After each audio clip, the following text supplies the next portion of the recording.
It's sometime in 1589. We're in a darkly lit chamber in Cologne, where a man named Peter Stump is currently doing a stint on the rack.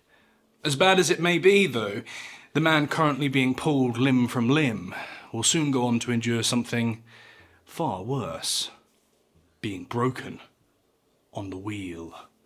See, the local population have recently been terrorised by a series of disappearances, and to add to the paranoia, a considerable number of livestock have been snatched away in the night, only for the shepherds to find their skeletal remains far away from the safety of their pastures. The whole ordeal has got the people of Cologne in a bit of a panic, but to their enduring relief, the authorities are certain that they found the man responsible. Well, to be precise, they found the wolf, Mr. Peter Stump. He stands accused of colluding with evil forces, of being a cannibal, a bloodsucker, and most crucially, a werewolf, responsible for terrorising the local people with savage murders, disappearances, the butchering of livestock, and even the eating of his own son. After a few cranks on the lever, the rack starts doing its job, and tendons and joints are stretched to their breaking point. Mr. Stump is left with no option but to confess. But the story he gives absolutely baffles the magistrates.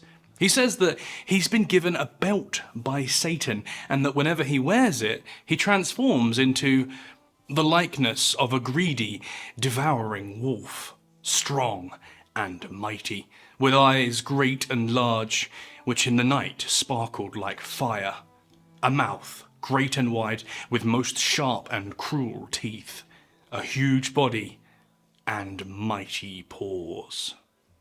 It's a bizarre admission, but with a few more cranks on the rack, he'll continue to accept guilt for whatever supposed crimes his torturers go on to throw at him. The interrogation had been very successful, and by the end of the session, Mr. Stump will go on to confess to a list of crimes that are long enough to fill a pamphlet, including, but not limited to, an insatiable bloodlust for live goats and sheep, the abduction and consumption of 14 children and 2 women, the eating of fetuses torn fresh from their mothers' wombs, the eating of the brain of his own son, an incestuous coupling with his own daughter named Sybil, and another round of unholy intercourse, this time not with a family member, but with a succubus sent to him by none other than the devil.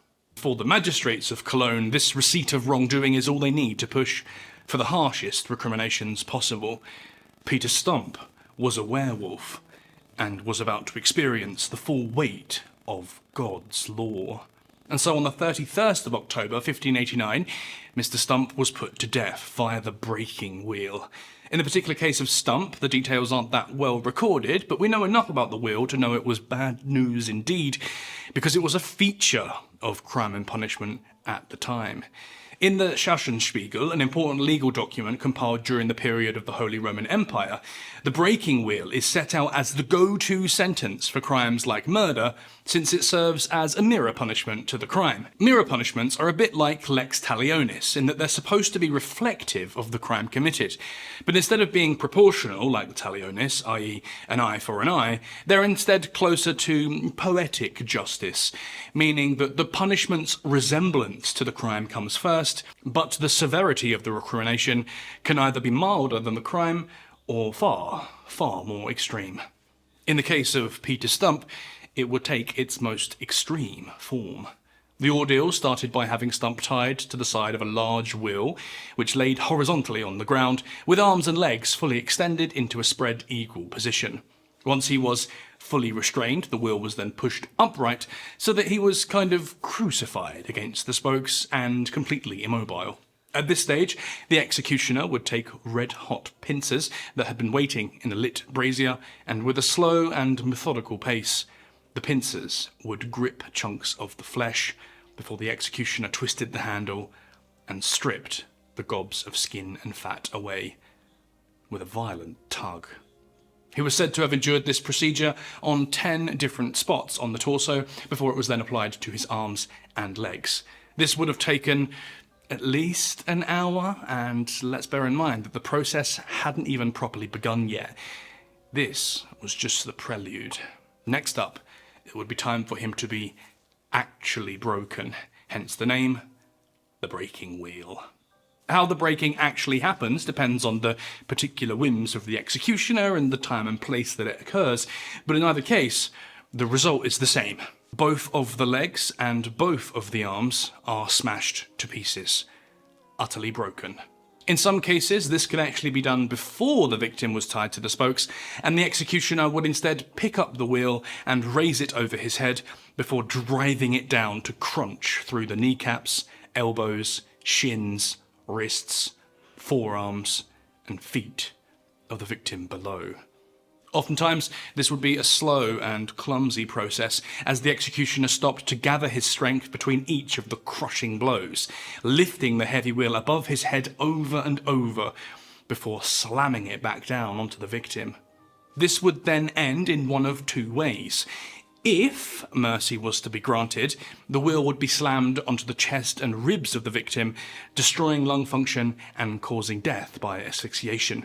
Or it could be dropped onto the neck and head as a coup de grace, a much faster, but still quite brutal end, via blunt force trauma.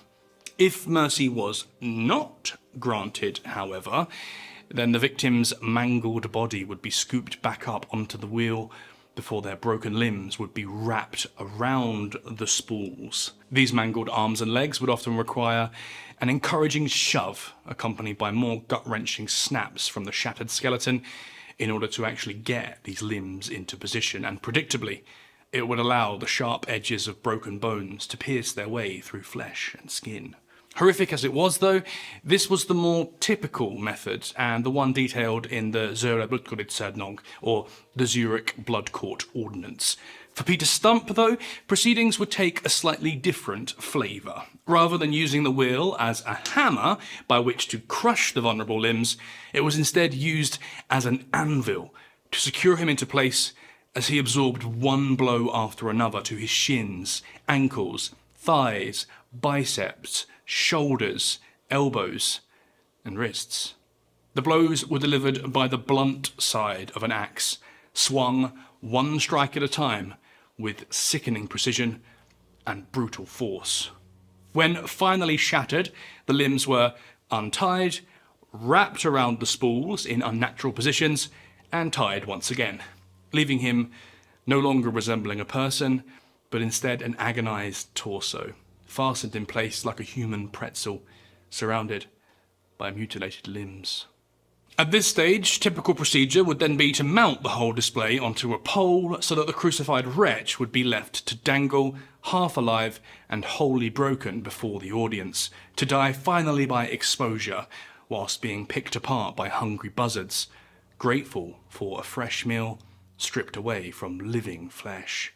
This was supposedly what happened in the case of the semi-mythical serial killer Christman Ganipatenga, who was found guilty of the murder of nearly 1,000 victims over a 13-year killing spree, and as a result was subjected to the wheel in 1581. He was said to have endured 9 days while hanging, with passers-by coming to offer him strong drinks in order to prolong Christman's suffering as the life slowly ebbs from his mangled body. For Stump, however, there was to be an act of mercy, if you could call it that. Once he had been reapplied to the wheel in his broken condition, the executioner then took a sword to his neck and lopped his head clean from his body in a single stroke. With this, Stump was now dead and free from his suffering. It's worth mentioning that he did not, at any point, shapeshift into a werewolf in order to overpower his tormentors and make an escape, despite being found guilty beyond doubt of having this satanic power. Dead and innocent as he may be, though, this was not the end of the horror show. His headless body, still attached to the breaking wheel, was then placed over a fire, and his daughter Sybil was thrown onto the flames with him for the accusation of having had an incestuous relationship with her father, something for which they only received a confession after the duress of torture. It was also reported that by the time Sybil was actually thrown onto the roaring flames of her father's corpse, she'd already been flayed alive, a process which, if you've watched my video on, is unimaginably cruel, and I'll leave you to picture the screams of the young girl, forced to endure the already horrific process of being roasted alive, just this time without the protection of her own skin. As far as the authorities were concerned, however, justice had been served, and the people of Cologne were now free from the torments of the werewolf. The Holy Roman Empire's use of the breaking wheel had saved the day once again. But the wheel isn't unique to medieval Germany, not by a long shot, and there are countless instances of this punishment throughout time, so much so that many of you will have already heard of the breaking wheel under a different moniker, the Catherine wheel. The story goes that when St. Catherine of Alexandria refused to renounce her Christian faith in 4th century Egypt, she was subjected to execution via the wheel. However, upon touching the spools, the object of her intended torment immediately shattered, and so she was simply beheaded instead. As for the wheel itself, though, the earliest documented use that I've come across was a Roman version of the device that I found in Donnelly and Dale's Big Book of Pain, in which the authors describe a kind of A-frame to which a spiked wheel is attached. Then a victim is forced to lay on a bed of spikes on the floor, and the whole thing is placed on top of them. Then, with some enthusiastic turning of the wheel, the victim is slowly ground into sludge between the teeth of the wheel above and the bed of nails below. Then, of course, it had its applications as a torture method, where victims would be tied to the outside of the wheel, and then all manner of fire and other unpleasantness could be applied in order to draw a confession.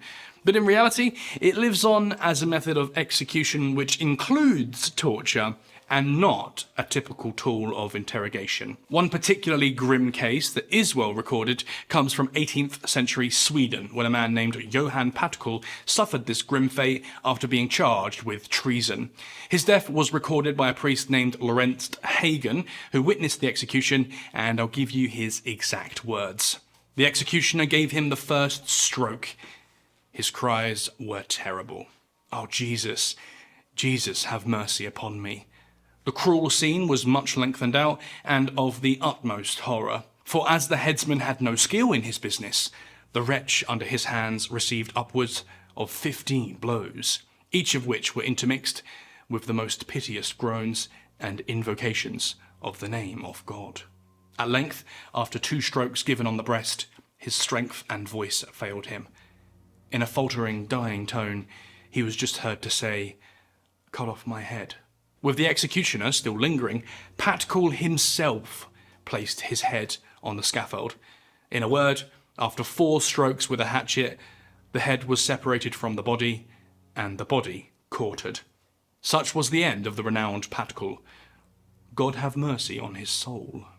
The wheel would also find its way to the Indian subcontinent when a group of Sikhs were executed this way in the 18th century after a series of back and forths between the Sikh community and their Islamic rulers. And it would also appear in the Americas, where it was used as a punishment for disobedient slaves, at least once in New York in 1712, and over multiple occasions during the 18th century in French Louisiana. Shockingly, despite how utterly brutal this form of punishment is, it remained one of the most enduring methods of inflicting cruelty, and the last known case of use was in 19th century Prussia, where a man named Rudolf Knapfel was put to death by the wheel on the 13th of August 1841, although some say that he was actually garroted or strangled to death just before the crushing began, allowing him to escape the agony whilst still retaining the symbolism of this form of execution. One way or another, though, I think it's pretty typical that we've managed to come up with such a sadistic twist on mankind's so-called greatest invention.